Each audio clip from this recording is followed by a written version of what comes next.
আরও একটি নতুন ক্লাসে স্বাগতম। আজকে আমরা ক্লাস 12 তথা উচ্চ মাধ্যমিকের সেমিস্টার 3 ইউনিট 1-এর পলিটিক্যাল সায়েন্স তথা রাষ্ট্রবিজ্ঞান বিষয়ের দ্বিতীয় বিশ্বযুদ্ধের পরবর্তীকালে আন্তর্জাতিক সম্পর্ক এই ইউনিটের পার্ট 2 ক্লাস নিয়ে এসেছি। অর্থাৎ যারা তোমরা পার্ট 1 ভিডিওটি দেখোনি অবশ্যই ডেসক্রিপশন বক্সে লিঙ্কে ক্লিক করে দেখে নাও।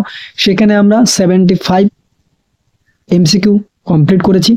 আজকে আমরা মূলত 70টি প্লাস এমসিকিউ নিয়ে বিস্তারিতভাবে আলোচনা করব এবং আজকের এই ভিডিওটির মধ্য দিয়ে আমাদের দ্বিতীয় বিশ্বযুদ্ধের পরবর্তীকালে আন্তর্জাতিক সম্পর্ক এই অধ্যায়টি কমপ্লিট। তো ভালো লাগলে অবশ্যই বন্ধুদের মাঝে শেয়ার করে দিও, চ্যানেলে নতুন হয়ে থাকলে সাবস্ক্রাইব করে দিও। দেখো, প্রথমত দ্বিতীয় বিশ্বযুদ্ধে কোন শক্তি বা জোট জয়লাভ করেছিল? মিত্র শক্তি।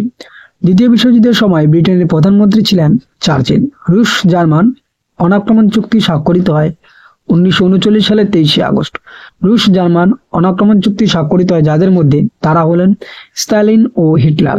প্রথম বিশ্বযুদ্ধ শুরু হয়েছিল 1914 সালের 28 জুলাই।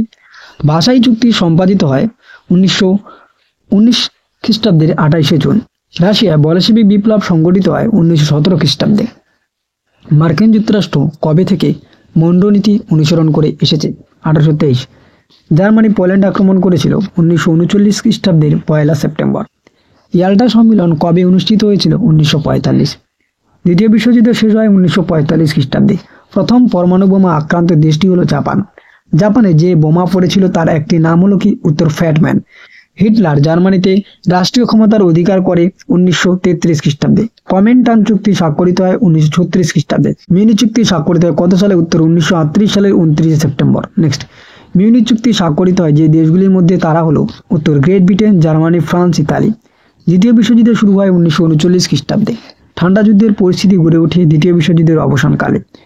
সদ্যজাত সোভিয়েত ইউনিয়নকে তার আতুর ঘরেই, এখানে টাইপিং মিস্টেক রয়েছে, ধ্বংস করার কথা বলেন উত্তর উইনস্টন চার্চিল। নেক্সট কোশ্চেন, ঠান্ডা যুদ্ধে কোন কোন জোটের মধ্যে হয়েছিল? উত্তর পুঁজিবাদী জোট ও সমাজতান্ত্রিক জোট। ঠান্ডা লড়াইয়ের প্রেক্ষিতে অক্ষশক্তির অন্তর্ভুক্ত দেশগুলি হল জার্মানি, ইতালি, স্পেন ও জার্মান। ঠান্ডা লড়াইয়ের প্রেক্ষিতে মিত্র শক্তিভুক্ত দেশগুলি হল মার্কিন যুক্তরাষ্ট্র, ব্রিটেন, ফ্রান্স, সোভিয়েত ইউনিয়ন। ঠান্ডা যুদ্ধের অন্যতম প্রধান নেতৃত্ব প্রদানকারী দেশ হল মার্কিন যুক্তরাষ্ট্র। ঠান্ডা লড়াই হলো যুদ্ধের উত্তেজনাকর পরিবেশ। নিম্নের কোনটি মতাদর্শগত বিরোধের কারণ? উত্তর ঠান্ডা যুদ্ধ। Next question, brinkmanship of water কোন ঘটনাকে বলা হয়? উত্তর ঠান্ডা লড়াইকে। ঠান্ডা লড়াই বলতে বোঝায় যুদ্ধ ও শান্তির মাঝামাঝি যুদ্ধ অবস্থা। নিরাপদ দূরত্ব বজায় রেখে মতাদর্শ ভিত্তিক যুদ্ধ চালিয়ে যাওয়াকে বলা হয় প্রক্সি ওয়ার। প্রক্সি যুদ্ধ কৌশলটি ব্যবহৃত হয়েছিল ঠান্ডা লড়াইয়ে। আকস্মিকভাবে বলপূর্বক সরকারের পরিবর্তনের প্রক্রিয়াকে বলা হয় কুদেত্তা।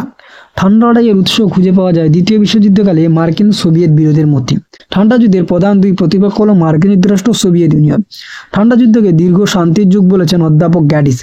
মার্কিন প্রশাসন সামাজিক সাম্রাজ্যবাদী বলে চিহ্নিত করেন সোভিয়েত ইউনিয়নকে। ঠান্ডা লড়াইয়ের প্রথম পর্যায়ে কোন সময়কালকে বলা হয়? উত্তর 1945 থেকে 1949। মার্কিন যুক্তরাষ্ট্র কর্তৃক সোভিয়েত ইউনিয়নে আধিপত্য বিস্তার রোধের জন্য গৃহীত নীতিটি হলো উত্তর প্রতিরোধ নীতি। প্রথম পর্যায়ে ঠান্ডা যুদ্ধে কেন্দ্রীভূত ছিল উত্তর ইউরোপে। পটাসডম সম্মেলন হয় 1945 খ্রিস্টাব্দে। ঠান্ডা যুদ্ধে জড়িয়ে থাকা বক্তৃতাটি হলো ফলটন বক্তৃতা বা ফুলটন বক্তৃতা। ফাল্টন বা ফুলটন বক্তৃতা অনুষ্ঠিত হয় 1946 খ্রিস্টাব্দের 5 মার্চ। ফলটন বক্তৃতায় লৌহ জবানিকা তত্ত্বটি উপস্থাপন করেন উত্তর চার্চিল। সুদূর প্রাচ্যে কোন অঞ্চলকে কেন্দ্র করে ঠান্ডা লড়াই সম্প্রসারিত হয়েছিল? উত্তর কোরিয়া। পূর্ব প্রাচ্য ঠান্ডা লড়াই সম্প্রসারিত হয়েছিল যে দেশকে কেন্দ্র করে, সেটি হলো জাপান। সংকোচন বা কন্টেইনমেন্ট এর নীতি ঘোষণা করেন উত্তর ট্রুম্যান। ট্রুম্যান ডক্ট্রিন বা ট্রুম্যান নীতি ঘোষিত হয় 1947 সালের 12 মার্চ। সাম্যবাদ প্রতিরোধ নীতি নেন উত্তর ট্রুম্যান। রাষ্ট্রপতি ট্রুম্যানের পররাষ্ট্র সচিব হলেন উত্তর জর্জ মার্শাল। মার্শাল পরিকল্পনা ঘোষণা করেন জর্জ মার্শাল। মহাযুদ্ধের পর ইউরোপে উন্নতির জন্য যে পরিকল্পনা ঘোষিত হয় মার্শাল পরিকল্পনা। মার্শাল পরিকল্পনা কার্যকরী হয় 1947 খ্রিস্টাব্দে। মার্শাল পরিকল্পনাকে ডলার সাম্রাজ্যবাদ বলেছেন উত্তর মল্টোভ। পূর্ব ইউরোপ থেকে সাম্যবাদ গুটিয়ে দেওয়ার কথা বলেন উত্তর জন ফাস্টার ডালিস। ঠান্ডা লড়াইয়ের সমাজতান্ত্রিক হলো শিবিরের নেতৃত্বে প্রদানকারী দেশ উত্তর সোভিয়েত ইউনিয়ন। ঠান্ডা লড়াইয়ের সঙ্গে সম্পর্কিত দেশগুলি হলো মার্কিন যুক্তরাষ্ট্র ও সোভিয়েত ইউনিয়ন। ঠান্ডা লড়াই শব্দটি প্রথম ব্যবহার করেন বার্নার্ড বারুচ। বার্নার্ড বারুচ কবে ঠান্ডা লড়াই কথাটি ব্যবহার করেছিলেন? উত্তর 16 এপ্রিল 1947 খ্রিস্টাব্দে। ঠান্ডা লড়াইকে গরম যুদ্ধ না বলে যুদ্ধের একটি নতুন কৌশল বলেছেন উত্তর ফিটম্যান। ঠান্ডা যুদ্ধকে গরম শান্তি বলে বর্ণনা করেছেন বার্নেট। যে সাংবাদিক প্রথম ঠান্ডা লড়াই সম্পর্কিত ধারণা দেন? উত্তর ওয়াল্টার লিপম্যান। ঠান্ডা লড়াই কথাটি ব্যাপকভাবে ব্যবহৃত হয় 1947 খ্রিস্টাব্দে। ঠান্ডা লড়াইকে গরম যুদ্ধ বা হট ওয়ার বলেছেন ফ্রিডম্যান। ওয়ার্ল্ড পলিটিক্স গ্রন্থটি কার লেখা? উত্তর Peter Calvocoressi. The United States in the world arena গ্রন্থটি কার লেখা? Walt Rostow. George Kennan Soviet ইউনিয়নের বিরুদ্ধে যে ভৌগোলিক সম্প্রসারণের নীতি ঘোষণা করেন তা কি নামে পরিচিত? বেস্টার্ন নীতি। ঠান্ডা যুদ্ধের সূচনা হয় 1945 খ্রিস্টাব্দে। ঠান্ডা যুদ্ধের সময়কাল কত বছর ব্যাপ্তি ছিল? 1945 থেকে 1991। ঠান্ডা লড়াইয়ের সূত্রপাত হয়েছিল সর্বপ্রথম ইউরোপে।